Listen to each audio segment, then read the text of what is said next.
The gavel fell like a gunshot in the stifling Arizona heat. It wasn't land or cattle being auctioned in Redemption Gulch that day. It was a woman's reputation. Sterling Croft, a man whose wealth was matched only by his cruelty, laid down the bet. He wagered his prize bull that the giant tracker they called the Apache Ghost, Kalen Blackwood, couldn't spend one night with the town's most untouchable figure, the beautiful, grieving widow Hayes. It was a cruel game of honor and shame. But when the widow finally took off her wig that night, the truth revealed would be far more shocking than any small-town scandal. It would be a ghost story written in flesh and blood. The air in Redemption Gulch's auction house was a foul stew of sweat, cheap whiskey, and desperation. The year was 1878. The desert sun turned the corrugated tin roof into an oven where men's tempers baked and rose like bad bread. Callan Kai Blackwood stood near the back, a mountain of a man who made the space around him seem small. At 6.5 feet tall, with shoulders that strained the seams of his leather vest and hair as black as a starless night, he was an unnerving presence. His mixed heritage, a rumored Irish father and an Apache mother, had carved his face with a unique severity. High cheekbones, a strong jaw, and eyes the color of storm-tossed slate that missed nothing. He was a tracker, a bounty hunter, a man who moved with a predator's silence that defied his immense size. He wasn't here to bid. He was here to collect a debt. Across the room, preening like a prize rooster, was Sterling Croft. Croft owned the biggest cattle operation in the territory, the Diamond Sea, and he wore his influence like a tailored suit. His face was flushed with arrogance and expensive liquor, his small eyes following the proceedings with a predatory gleam. There was old bad blood between him and Kai. Years ago, Kai had tracked down Croft's rustlers, but refused the bounty when he discovered Croft had hired the men himself to raid a smaller ranch. The public exposure had shamed Croft, and the cattle baron had never forgiven him. The auction droned on, saddles, branding irons, a tired-looking mare. Then the auctioneer cleared his throat. Next, from the estate of the late Mr. Bartholomew Hayes, a silver-inlaid music box. A hush fell. A woman in mourning black stepped forward from the shadows. This was Mrs. Gwendolyn Hayes. She was a figure of quiet speculation. Arrived 2 years prior as the bride of a man 30 years her senior, she had lived in near seclusion. Since his death from a fever 6 months ago, she was seen only for supplies, her face always obscured by a thick black veil. Today the veil was lifted, but she remained an enigma. She was younger than most imagined, with a porcelain complexion untouched by the harsh Arizona sun. Her eyes were a deep, sorrowful green, but her most notable feature was her hair, a perfectly coiffed arrangement of auburn curls piled high on her head. It looked almost too perfect, too immaculate. She placed the music box on the auction block without a word, then retreated to her shadowed corner. The bidding was sluggish. It was a luxury few could afford. That's when Sterling Croft saw his opportunity. He'd long coveted the Whispering Creek Ranch, which bordered his own land and had the best water rights in the valley. He was already putting the squeeze on the widow, calling in debts. Humiliating her publicly would be another turn of the screw. $100! Croft's voice boomed. A collective gasp went through the crowd. The box was worth 30, maybe 40. $100 for the box, Croft continued, a cruel smirk spreading across his face as he turned his gaze from Gwendolyn to Kai. And I'll wager my prize Hereford bull against 100 of Blackwood's dollars that he can't prove he's man enough to warm the widow's bed tonight. The room erupted. It was a brutal, ugly challenge. It implied Gwendolyn was for sale, and that Kai, the half-breed giant, was nothing more than a savage for hire. Gwendolyn froze, her back ramrod straight. She did not look at Croft. She did not look at the leering faces. Her gaze, sharp and piercing, shot directly to the back of the room and landed on Kalen Blackwood. Kai's expression was thunderous. His slate eyes hardened into granite. Every instinct screamed at him to cross the room and break Croft's jaw. But that's what the man wanted. Violence here would land him in a cell or at the end of a rope. Croft had him pinned. To refuse was to admit cowardice, a fatal blow to his reputation. To accept was to degrade a grieving woman. Well, Blackwood, Croft bellowed, are you man enough, or just a big shadow with nothing to cast it? Kai's jaw was a knot of steel. The room was silent, waiting. He could feel Mrs. Hayes's stare on him, not pleading, but expectant. It held a challenge of its own, one he couldn't quite decipher.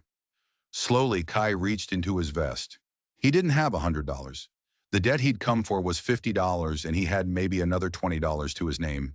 The bet would ruin him if he lost. But honor, once lost, couldn't be earned back with gold. He walked forward, his heavy boots echoing on the floorboards. He stopped before the auction block, his shadow falling over Croft. He ignored the smaller man completely, his eyes fixed on the widow. He counted out every last dollar he owned, placing the crumpled bills and scattered coins on the wood. It came to $73. This is all I have, Kai said, his voice a low rumble. And my word, I accept the wager. Croft's face split into a triumphant grin. He had won. But then Gwendolyn Hayes moved. She glided from the shadows, her green eyes alight with a cold fire. She placed her hand on the silver music box, her claim to it absolute. The terms are unacceptable, she stated, her voice clear and steady, stunning the crowd into silence. My bet is not part of any man's wager. She paused, letting the words settle. Then she turned her gaze to lock with Kai's. However, Mr. Blackwood is a formidable-looking man.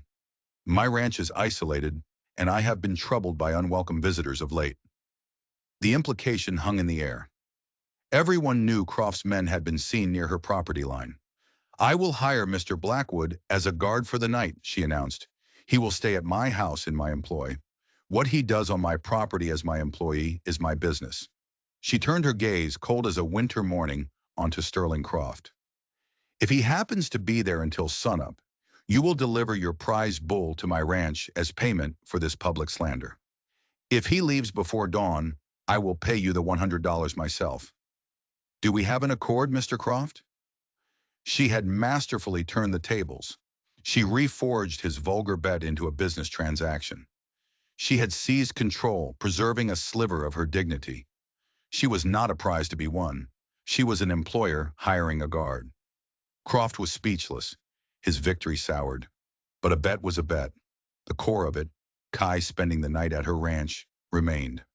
An accord, Croft spat, his eyes promising retribution. Gwendolyn gave a curt nod. She looked at Kai, her expression unreadable. Mr. Blackwood, my buggy is outside. You will follow me. Without another word, she turned and walked out, her back straight, her head held high. Kai swept his $73 back into his purse, his gaze meeting Croft's one last time. There was no triumph in Kai's eyes, only a cold, hard promise. Then he followed the widow out into the blinding, unforgiving light of the Arizona sun. The wager was set, but the game had just changed completely. The ride to the Whispering Creek Ranch was a study in tense silence. Gwendolyn Hayes handled the reins with quiet competence, her posture betraying none of the turmoil within. Kai followed on his powerful buckskin stallion, a respectful distance between them. The town receded, its judgmental eyes replaced by the vast, indifferent gaze of the desert. Kai watched the woman in front of him. There was a core of refined steel beneath her mourning clothes, a carefully constructed fortress around her. Her maneuver at the auction had been a masterpiece of sharp intellect and sheer desperation. She hadn't saved her reputation. The whispers would follow her for years, but she had wrested control of her own humiliation. They traveled for an hour, turning onto a less-traveled road that wound into a shallow canyon. The air grew cooler.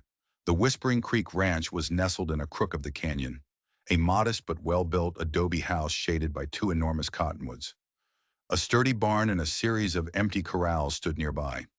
The creek, the lifeblood of the place, gurgled softly. It was a good piece of land, defensible and well-watered. Kai understood immediately why Croft wanted it so badly. It was the key to controlling the whole valley. Gwendolyn pulled the buggy to a halt. You can water your horse at the trough by the barn, Mr. Blackwood, she said, her voice strained, her composure beginning to fray. Kai nodded, leading his horse away. He worked with an economy of motion, all the while keeping an eye on the house, on the woman who now stood on the porch, a lone black figure against the sun-bleached adobe. She seemed so out of place, a creature of drawing rooms and soft light transplanted into the heart of a savage land. When he was done, he walked towards the house. She had gone inside, leaving the door ajar.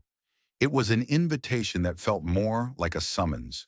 He paused on the porch, his large frame filling the doorway. The interior was cool and dim, the furniture heavy and dark. It was tidy, almost obsessively so. A mantelpiece held a single, severe-looking photograph of a gray-haired man with a grim expression. The late Bartholomew Hayes. Gwendolyn was standing by a small table, her back to him.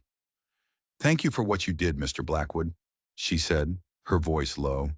"Or rather, for what you are about to do." "I did nothing but accept a fool's bet," Kai rumbled, stepping inside. The house smelled faintly of dried lavender and wood smoke. She turned, a glass of water in her hand. Her face was pale, the fire in her eyes replaced by a profound weariness. "You accepted an insult to your honor to spare me a portion of mine. That is not nothing." She took a sip of water. "I want to be clear about the terms of our arrangement. You hired a guard," he stated, his voice flat. "I guard. At dawn, I collect a bull from Sterling Croft." A bitter smile touched her lips. "It's not that simple, and we both know it. Croft won't be satisfied unless the whole town believes you have fulfilled the original terms of his disgusting wager. He wants me seen as a fallen woman. He wants my name dragged through the mud so that, when he finally forecloses on this ranch, no one will lift a finger to help the tainted widow." Kai said nothing. She was right. The subtlety of her counteroffer would be lost on most. The story told in the saloons tomorrow would be the one Croft wanted told. "My husband," she continued, her gaze drifting to the photograph, "was not a kind man, but he was a proud one. He borrowed heavily from Mr. Croft to expand this ranch. He was wrong. The debt is substantial. Croft holds the note. This stunt at the auction was his opening salvo, a way to isolate me." She looked back at Kai, her green eyes searching his face. "I cannot lose this place, Mr. Blackwood. It is all I have." Kai thought of his own life, a series of temporary camps and dusty trails. He owned nothing but his horse, his guns, and his name. The idea of a sanctuary was foreign to him. "So, what is it you're truly asking of me?" Gwendolyn took a deep breath. "I am asking you to play a part. Croft, or one of his men, will be watching the house tonight. They will need to see you enter. They will need to see you stay. In the morning when you leave, I want you to do so conspicuously. I want the story they tell to be a convincing one." She paused, color rising in her cheeks. "You will have the master bedroom. It is at the front of the house. The lamp will be lit. I will sleep in the small guest room at the back. Your presence here under this roof for one entire night is all I require." It was a fragile compromise, a path walked on a knife's edge. "And the price?" Kai asked. He was no one's knight-errant. "The price is the bull from Croft," she said. "It's worth over $500. "That's Croft's price," Kai corrected gently. "I'm asking for yours." Gwendolyn looked surprised. She studied him for a long moment, taking in the sheer size of him, the intelligence in his watchful eyes. She had assumed he was a simple man of muscle and instinct. She was beginning to see she was mistaken. "I see," she said slowly. She walked to a small, locked writing desk, opening it with a key from a chain around her neck. She withdrew a ledger. Bartholomew was in debt to many men, but he also had debtors of his own. Collecting these debts has proven difficult. She tapped a finger on a name. "Jedediah Price. He runs a freighting company out of Tucson. He owes the estate $200. He has ignored my letters." She looked up at Kai. "The bull from Croft is yours as per the wager. But from me, I will sign over the Price debt to you. If you can collect it, the $200 are yours. That is my price." It was a shrewd offer. She was paying him with money she couldn't collect herself. It was a gamble for him, but it was a tangible payment beyond the public spectacle. It made the whole sordid affair feel cleaner. "Agreed," Kai said with a single nod. A visible wave of relief washed over Gwendolyn. "Good," she whispered. She tore a page from the ledger, detailing the debt, and signed the bottom. "Gwendolyn Hayes, executrix." She handed the paper to him. Their fingers brushed. Her skin was cool, his rough and calloused. For a fleeting instant, a current passed between them, an acknowledgement of their strange, forced intimacy. "Now," she said, her voice regaining its formal tone, "I will prepare some supper. Then, Mr. Blackwood, the performance will begin." The sun began its slow descent, painting the canyon walls in fiery shades of orange and crimson. They shared a simple meal in near silence. Gwendolyn served a stew of jackrabbit and wild vegetables with fresh-baked bread. It was simple fare but hearty and well-made. Kai ate with a quiet focus, aware of her watching him from across the small kitchen table. "You're not from around here, Mr. Blackwood," she said, her voice soft in the growing twilight. "I'm not from anywhere, Mrs. Hayes," Kai replied. "Everyone is from somewhere," she countered gently. He looked up, his slate-gray eyes meeting hers. "Some places are better left behind." The finality in his tone closed the door on that line of conversation, but it opened another in Gwendolyn's mind. She, too, had a place she had left behind, a past sealed away. She saw in him not a kindred spirit, but a fellow traveler in the land of chosen anonymity. After the meal, Kai took a plate of scraps out to a scrawny-looking dog that had been watching them. When he came back inside, Gwendolyn was lighting a kerosene lamp. The flickering light cast long, dancing shadows on the walls. "It's time," she said, her voice barely a whisper. She avoided his eyes. "The front bedroom. The windows face the road." Kai simply nodded. He understood what was required. He walked from the kitchen into the master bedroom. It was a large room dominated by a heavy four-poster bed.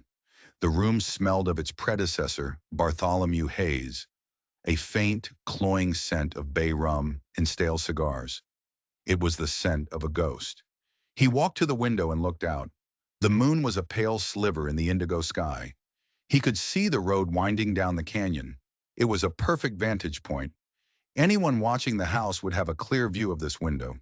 With his huge frame silhouetted by the lamplight, his presence would be unmistakable. A few minutes later, Gwendolyn appeared at the doorway. She carried a second lamp, its glow illuminating her pale, tense face. "I will be in the room at the end of the hall," she said formally.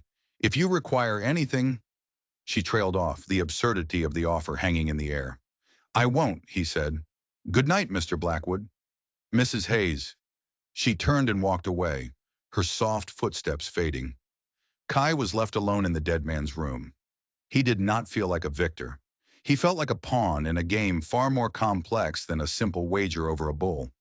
He stood by the window for a long time, a silent, giant shadow for any prying eyes to see. He knew Croft's man would be out there somewhere in the darkness, watching, judging, preparing the story he would take back to town. He thought about the woman in the other room, of her courage and her quiet dignity in the face of utter humiliation. He had agreed to this for money and for pride. But standing here, he felt a grudging respect for her that went beyond their contract. He was her guard in more ways than one. Hours passed. The house was silent, save for the occasional creak of settling wood and the distant cry of a coyote. Kai did not sleep. He sat in a chair by the window, his rifle across his lap, his senses alert. He was listening to the language of the night. It was well past midnight when he heard it. A soft sound from down the hall, a floorboard groaning under a light weight. It wasn't someone walking, but someone shifting, restless. He heard a faint sigh, a sound of such profound sorrow that it seemed to hang in the air. She was not sleeping either. She was lying awake in her small room, a prisoner in her own home, while a stranger occupied her dead husband's bed. The reality of their situation, stark and ugly, settled heavily in the room. He thought of her hair, that perfectly arranged, unnaturally uniform auburn hair. In a land of bleaching sun and constant dust, such perfection was an anomaly. It was a mask, just like her quiet grief and her formal manners. Everyone out here wore a mask of some kind. His was one of dangerous competence. Hers was one of a respectable, heartbroken widow. He wondered as he stared out into the vast, uncaring darkness, what secrets her mask was hiding. The first hint of dawn was a pale gray line on the eastern horizon when Kai finally rose from his chair. The night watch was over. It was time for the final act. He walked out of the bedroom, making sure the door creaked. He strode down the hall, his boot heels deliberately heavy. He stopped at her door. which was slightly ajar. He could hear the soft, even sound of her breathing. She had finally found sleep. He did not disturb her. He continued to the kitchen, stoked the embers in the stove, and put a pot of coffee on to boil. The domestic, comforting smell was wildly at odds with the reason he was here. When it was ready, he poured a cup and took it out to the porch, leaning against a post to watch the sun come up. He had fulfilled his part of the bargain. He had stayed the night. Soon he would ride to town, claim his bull, and then head for Tucson to collect his $200. He would be richer, his reputation intact. But as the sun crested the canyon rim, bathing the valley in a clean golden light, Kai Blackwood didn't feel like a winner. He felt a strange emptiness. He had spent the night guarding the widow's house, but he was leaving her more vulnerable than ever. The story of this night would follow her, branding her, isolating her. His presence, meant to be a shield, would become another weapon used against her. And he knew with a certainty that chilled him to the bone that Sterling Croft was far from finished with Gwendolyn Hayes. Gwendolyn found him on the porch, nursing the same cup of coffee, now cold. She had changed into a simpler, practical gray dress. Her face was scrubbed clean, and without the strain of the previous day, she looked even younger. Her auburn hair was still impeccably pinned in place. "Good morning, Mr. Blackwood," she said, her voice a little husky with sleep. "Mrs. Hayes," he acknowledged. An awkward silence stretched between them. The purpose of his presence was fulfilled, and now they were simply strangers linked by an uncomfortable transaction. "I trust your night was uneventful," she finally said. "It was quiet." He looked out toward the road. "Whoever was watching would have seen the light in the window until well after midnight. They'd have seen me on the porch this morning. The story will be a good one." She flinched almost imperceptibly at the word story. "Yes. Well, that was the goal." She hesitated. "Would you stay for breakfast, Mr. Blackwood? It seems the least I can offer." Kai was about to refuse. His instinct was to leave, to put this place and its complicated inhabitant behind him. But he looked at her, at the faint shadows under her eyes, and saw not an employer, but a woman utterly alone.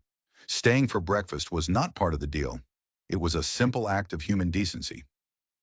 "I'd be obliged," he said. The atmosphere in the kitchen was different this morning. The tension had dissipated, replaced by a quiet, shared weariness. Gwendolyn moved with practiced efficiency, making pancakes and frying bacon. Kai refilled the coffee pot and sat at the table watching her. He was struck by the competence of her hands, whether holding reins, signing a contract, or flipping a pancake. She was not the fragile flower she appeared to be. "This is a fine piece of land," he remarked. "The water is strong." "It was what Bartholomew loved most about it," she replied, her back to him. "He said water was more valuable than gold in this territory." There was no fondness in her voice when she spoke her late husband's name, only a statement of fact. "Croft wants the water," Kai stated. "Croft wants everything," she said, a bitter edge to her voice. She brought 2 plates piled with food to the table. "He believes this world was made for men like him to own." They ate in a more comfortable silence this time. Kai found himself reluctant to leave. He told himself it was because he wanted a decent meal before the hot, dusty ride back to town. But there was another reason. He was curious. This woman was a puzzle. "You're educated," he said after a while. It wasn't a question. Her speech was precise, her vocabulary extensive. She looked up from her plate, surprised. "My father was a professor of literature in Boston. Boston is a long way from Redemption Gulch," he noted. A shadow passed over her face. "It's a different world." She pushed a piece of pancake around her plate, her appetite suddenly gone. "My family, we had a falling out. I came west to make a new life." "And you found Bartholomew Hayes," Kai finished for her. "I found a man who offered security," she corrected quietly. "In this country, for a woman alone, that is a powerful currency, more valuable than water or gold." Kai understood. He had seen it 100 times. He looked at the photograph of the grim-faced man on the mantelpiece and imagined this vibrant, intelligent woman shackled to him. It was its own kind of prison. After breakfast, he knew he could delay no longer. "Thank you for the meal, Mrs. Hayes. I'll be on my way." She stood as well. "Of course. You have business in town with Mr. Croft." They walked to the front door together. The sun was bright. He stepped out onto the porch and she followed, leaning against the doorframe. "Mr. Blackwood," she began, her voice hesitant, "about last night, the way I handled things at the auction. I hope you do not think me unseemly." "I think you're a survivor, Mrs. Hayes," he said, turning to face her. "There's no shame in that." For the first time, a genuine smile touched her lips. It was a small, fleeting thing, but it transformed her face, chasing away the sorrow. "Thank you." He gave her a curt nod, about to turn away, but something made him pause. It was the hair. In the direct, unforgiving morning sun, he could see it more clearly. The way it sat on her head seemed solid. The auburn color was too uniform, lacking natural variations. And at the hairline near her temple, there was a tiny, almost invisible ridge. It was the edge of a wig. The realization struck him with a quiet certainty. He had spent his life observing details others missed: the faint print of a boot, the misplaced pebble, the nervous twitch of a liar's eye. The wig was just another detail. But why? Vanity? Was her real hair gray? Was she bald from a fever? His gaze lingered for a fraction of a second too long. He saw a flicker of panic in her eyes, a sudden vulnerability before her mask of composure slammed back into place. She straightened up, her hand instinctively going towards her head, as if to check that everything was secure. Kai gave no sign of what he had seen. He simply tipped his hat. "Good day to you, ma'am." He strode to his horse, saddled it, and swung himself up. He rode away from the Whispering Creek Ranch without looking back. But the image of her standing on the porch, a lone figure guarding a house full of secrets, was burned into his mind. The wager was over, but the mystery of the widow Hayes had just begun, and Kalen Blackwood was not a man who could easily let a mystery go. Kai's confrontation with Sterling Croft was brief and brutally satisfying. He found the cattle baron holding court at the saloon, already regaling a captive audience with a lewd, exaggerated version of the previous night's events. Kai walked in, and the room fell silent. He didn't say a word. He simply stood in the doorway, his immense frame blocking the light, his granite eyes fixed on Croft. "Blackwood!" Croft boomed with false hardiness. "Come to pay up? I hear the widow's hospitality is lacking." Kai walked to the bar, pulled the crumpled contract for the price debt from his pocket, and smoothed it out. Then he looked at Croft. "The bull," he said, his voice a low growl. "My man will be at your ranch within the hour to collect it. Make sure it's the prize winner. I'll know if it isn't." Croft's face mottled with rage. He had lost, in front of everyone. He had to hand over his most valuable animal to the half-breed he despised. "You got lucky, Blackwood," he snarled. "Luck had nothing to do with it," Kai said calmly. He then turned to the rest of the saloon. "Let it be known," he announced, his voice carrying to every corner, "that Mrs. Hayes is a woman of her word, and she's under my protection now. Any of Croft's men found near Whispering Creek will answer to me." It was a direct, public challenge. He had just escalated their private war into a territorial dispute. Croft was livid, but Kai's reputation was fearsome. No one was eager to test his threat. Without another word, Kai turned and walked out, leaving a simmering, humiliated Sterling Croft in his wake.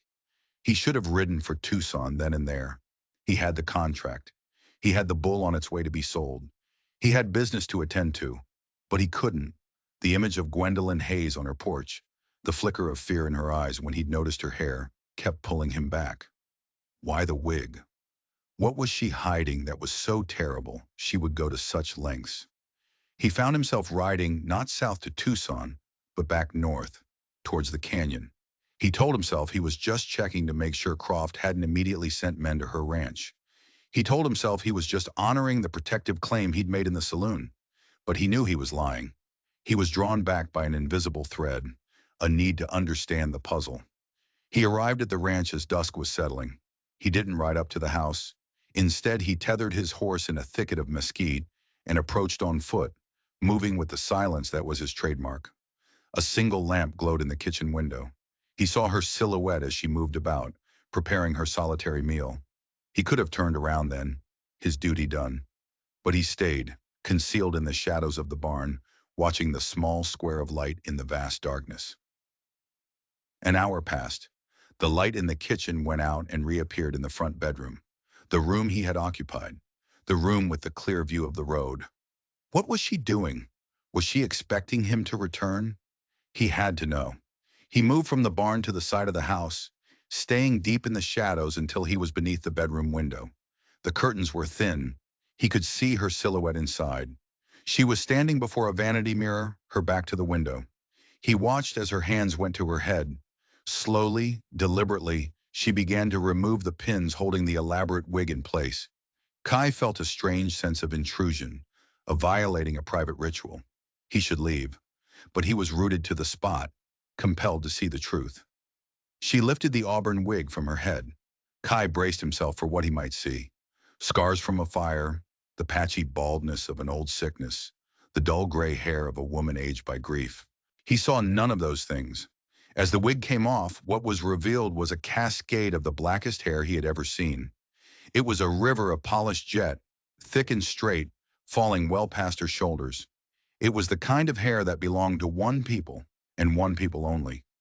It was the hair of the Tiani, the people, his mother's people. But that wasn't what made him freeze. That wasn't what stole the air from his lungs and turned the blood in his veins to ice. As she turned her head slightly to place the wig on its stand, the lamplight caught the side of her neck, just behind her left ear. And there, stark against her pale skin, was a faint, silvery scar. It was a scar he knew better than the lines on his own hand, a scar he had seen in his nightmares 1,000 times over the last 20 years. It was shaped like a lightning bolt, a memory, violent and unwelcome, ripped through him. A sun-drenched afternoon in the San Carlos Mountains. He was a boy of 10, wild and strong. She was a girl of 8, the chief's daughter, with eyes the color of new leaves and hair as black as a raven's wing. Her name was Tala, Little Hummingbird. They were playing a forbidden game, climbing the high, treacherous rock face they called the Sky Spear. He had been showing off. He had dislodged a stone. It wasn't large, but it was sharp. He had shouted a warning, but it was too late. It struck her as she looked up, slicing a jagged line just behind her ear. He remembered the sight of her blood, so bright against her skin. He remembered her tears. The shaman had stitched the wound, and the scar had remained, a tiny, permanent lightning bolt. Their secret. 2 years later, the soldiers came. The world burned. He remembered smoke and screams and the flash of sabers. He was knocked unconscious and left for dead. When he awoke, everyone was gone. His parents, his friends, the entire village. Massacred. He had looked for Tala, for the chief's family. He found nothing but death. He had believed for 20 years that she had died that day, along with everyone else he had ever known. He stared at the woman in the window, his mind reeling. Gwendolyn Hayes did not exist. The Boston professor's daughter was a lie. The prim widow was a ghost. The woman in that room, the woman he had made a sordid bet over, the woman he had just publicly claimed to protect, was Tala. Kalen Blackwood, the man who was never surprised, the man who could read any trail and predict any ambush, leaned his head against the cold adobe of the house and felt his entire world shatter. He didn't just freeze, he broke. For a long moment, Kai didn't move, a statue of stone and shadow. The boy he had been and the man he'd become were at war inside him. Finally, his legs obeyed. He walked with the heavy steps of a man meeting a ghost, pushing open the unlatched front door and striding into the house. She heard him. He saw her through the bedroom doorway, whirling from her vanity mirror, her long black hair swirling around her shoulders. She grabbed a shawl, trying to cover it, her eyes wide with terror. "What are you doing here?" she cried, backing away. "How did you get in?" He didn't answer her question. He walked into the room, his eyes locked on her face, seeing the child he once knew hidden beneath the woman's fear. "Tala," he whispered. The name was a key turning a 20-year rusted lock. Her entire body went rigid.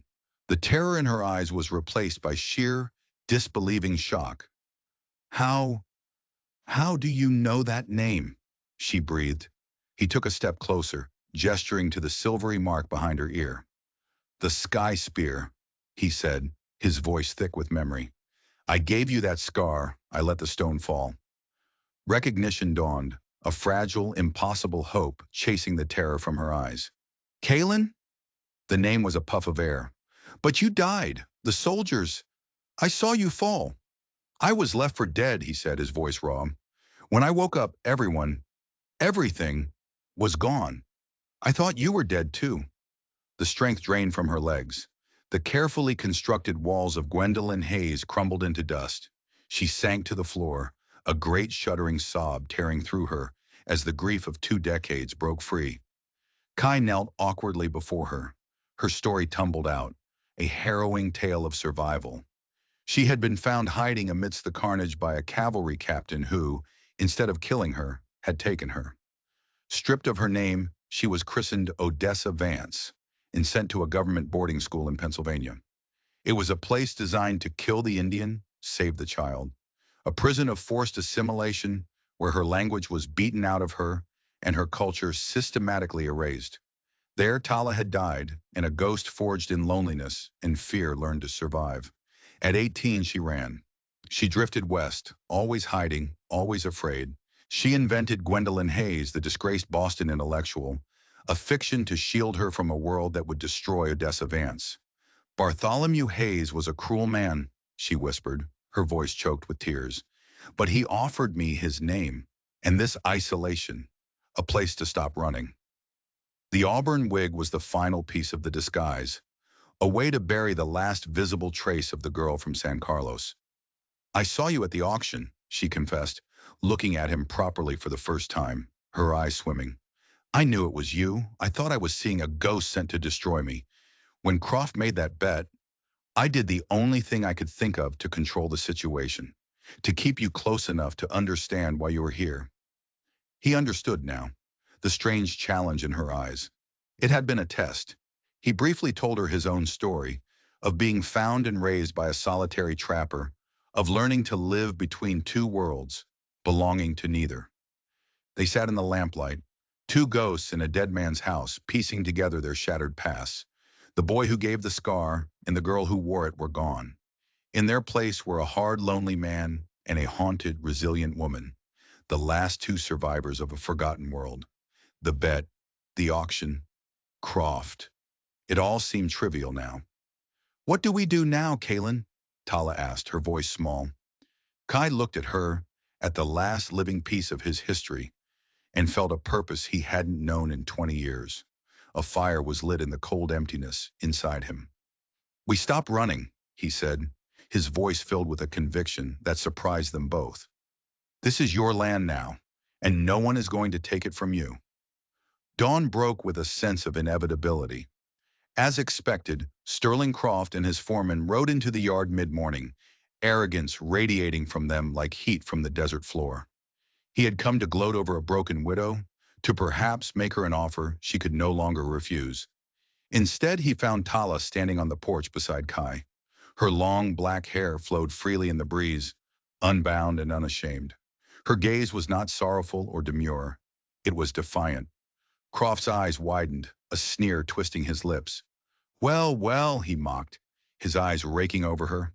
Looks like old man Hayes married himself some squaw. But his taunts fell flat. Tala stood her ground. My name is Tala, she said, her voice ringing with a strength she hadn't known she still possessed. And this is my land. They countered his threats of foreclosure with cold facts gleaned from her late husband's ledgers, debts he owed for water and grazing rights. Creative accounting Bartholomew had used against smaller ranchers, now turned back on Croft himself. The money from the prize bull he'd wagered was now their war chest. Enraged and outmaneuvered, his public humiliation turning to violent fury, Croft reached for his gun. He never cleared the leather. Kai was faster, his own pistol in his hand, its hammer cocked with a deadly click. A new wager, Croft. Kai's voice was deadly calm. Fists only. You and me. You win, the ranch is yours, clear and free. I win, you forgive the debt and you never return.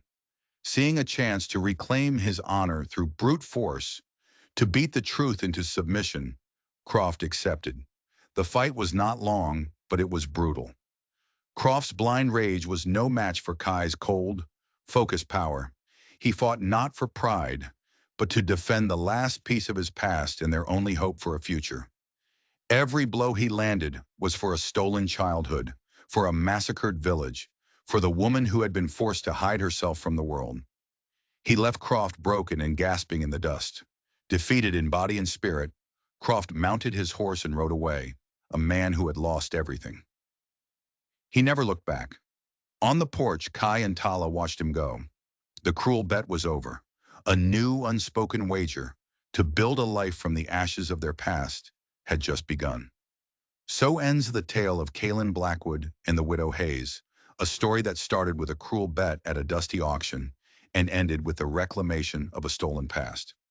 It's a testament to the fact that in the unforgiving heart of the Old West, identity was a currency as valuable as gold, and survival often meant burying the person you once were. But sometimes the ghosts of the past don't come back to haunt us. They come back to save us. Tala and Kai, two lost souls from a forgotten world, found in each other not just a shared history, but the promise of a future. Their fight against Sterling Croft was just the beginning. The world was still a dangerous place, and their newfound peace was a fragile thing. What other challenges and enemies would rise to test their bond? If this story of secret survival and redemption in the untamed West captured your imagination, be sure to hit that like button and share it with fellow history and drama lovers. And don't forget to subscribe to our channel and ring that notification bell. We have countless more tales of grit, honor, and the hidden histories of the American frontier waiting to be told. You won't want to miss what happens next.